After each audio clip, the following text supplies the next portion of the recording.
Ano nga ba ang Kabala? Alamin dito. Ang Kabala ay karunungan na matagal na nabalot sa sari-saring haka-haka bilang alamat at maling pagkaunawa.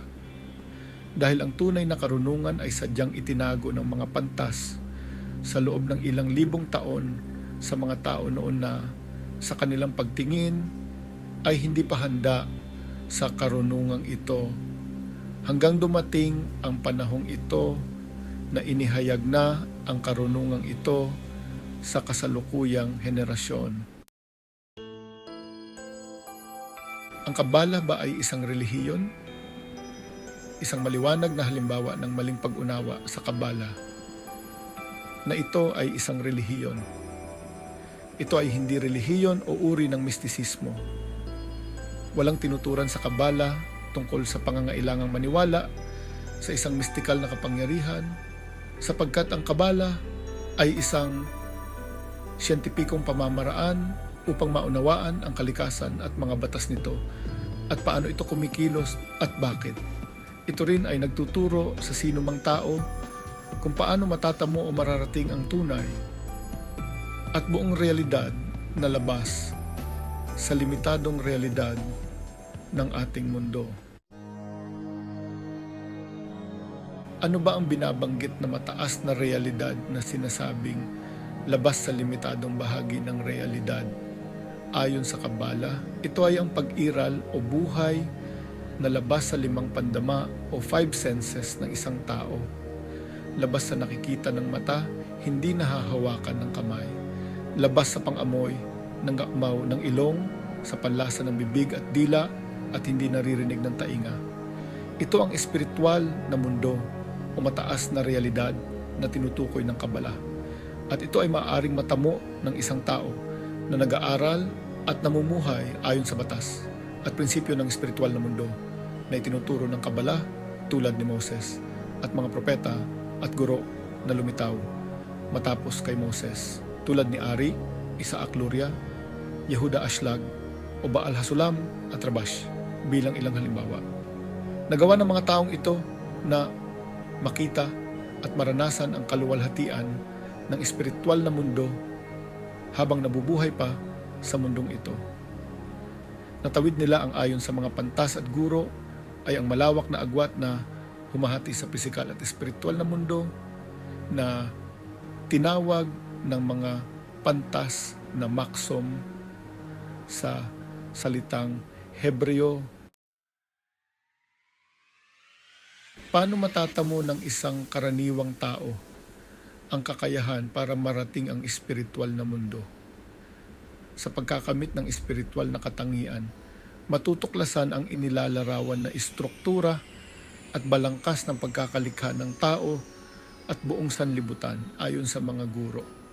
Dito rin itinuturo at inilalarawan ng mga guro ng Kabala ang mga hakbang paano tatahakin ang landas at pag-angat sa bahagdan tungo sa mataas na realidad kung saan nag-uugat ang mga bagay at bawat pangyayari sa mundong ito. Dahil ayon sa mga pantas, ang mundong ito ay salamin lamang ng mga puwersang nagpapagalaw at nagpapakilos sa lahat ng bagay at pangyayari sa mundong ito. Ang pagkakalikha sa tao, mga hayop at halaman, kalikasan, kalupaan, karagatan, himpapawid at maging lahat ng lugar sa kalawakan na hindi pa nararating ng tao. Walang anumang bagay na umiiral sa pisikal na mundong ito na hindi nag-ugat sa espiritual na mundo. Sinasabing kahit isang hibla ng damo ay merong anghel na nakabantay at nag-uutos dito na lumago ka ayon sa mga pantas. Kung kaya anumang bagay o pagbabago na hangad ng tao, mangyayari at magagawa lamang ito mula sa espiritual na mundo. Tunay na hindi madaling magagap o matanggap ang mga kinuturong ito ng mga guro. Kaya sinasabi nilang hindi kailangan paniwalaan ang sinasabi nila, ngunit malaya ang sinuman na subukan upang maranasan ang katotohanan ng mga itinuturo sa kanilang sarili at maranasan ang spiritual na mundo sa pamamagitan ng tuwirang paglahok sa pag-aaral ng Kabala. Upang maging matagumpay ang pag-aaral, kailangan ng isang tao ang tatlong sumusunod. Una, isang guro na nagtuturo at naggagabay sa pag-aaral ng tunay o authentic Kabala. Maraming guro at sentro ng pag-aaral, subalit hindi lahat ay nagtuturo ng malinaw sa diwa at nilalaman ng karunungang ito.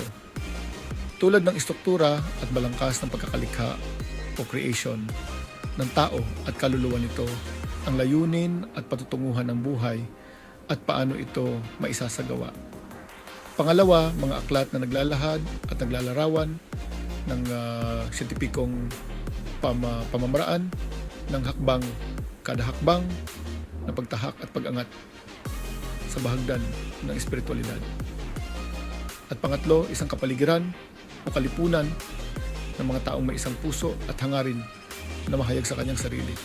At sa iba pa ang espiritual na mundo.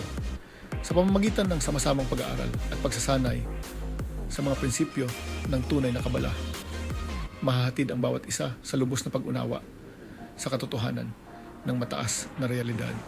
Sinasabing sa ganitong kapaligiran, ang guro at mag-aaral ay nabibigkis, nababalot at napapaloob sa liwanag ng espiritualidad na ibinubunga ng kanilang koneksyon at pagkakaisa. Tulad ng sinasaad sa Proverbs 14, sa gitna ng kalipunan, naroroon ang luwalhati ng hari.